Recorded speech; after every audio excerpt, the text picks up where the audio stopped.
Сайн байна уу? 12-ийн ангийн сурагч Ханангой байна.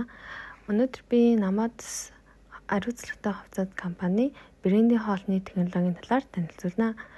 Анх Хангер компани дор ажиллагаа явуулдаг бөгөөд 2003 онд байгуулагдсан тус компани Монгол үндэсний хоол зочлох үйлчилгээний чиглэлээр үйл ажиллагаа явуулдаг. Одоогоор Улаанбаатар хотод 13 салбар, орон нутагт 3 салбар байдаг.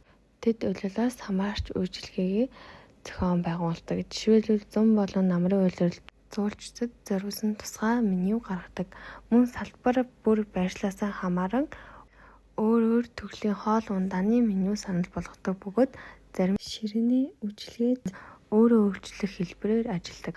Модерн намаас нь Монгол үндэсний хоолыг орчин үеийн хоол үйлдвэрлэлийн технологийн хослуулан бэлтгэдэг. Онцлогтой. Өөрөөр хэлбэл уламжлалт амтыг хадгалахад олон улсын стандарттай нийцсэн арга технологи ашигладаг. Юуны өмнө түүхийн эдийн сонголт маш чухал.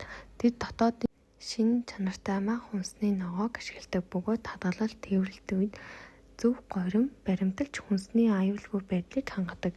Дараа нь боловсруулалтын технологийн хувьд уламжлалт жишээлбэл чанах, жигнэх зэрэг уламжлалт аргыг ашиглахын зэрэгтэй шарах, хуурах болон зарим тохиолдолд вакуум буюу бага температурын арга хэрэглэж хоолны амт шим тэжээлийг илүү сайн хадгалдаг.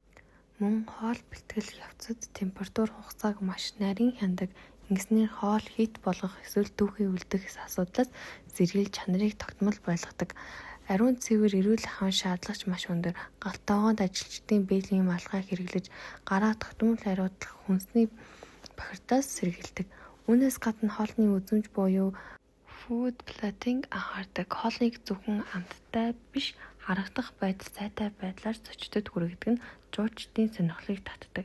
Дүгнэж хэлбэл модерн намаас нь Монгол үндэсний хоолыг орчин үеийн технологитой хослуулан аюулгүй чанартай амттай үйлчлэгийг үзүүлдэг байгууллага юм. Мөн соёл арга хэмжээнд 6-аас 9 сард язгуур урлагийн тоглолт зохион байгуулдаг. Зарим салбарт 43 бүтээлчдийг урьж тусгай хөтөлбөр явуулдаг талтай.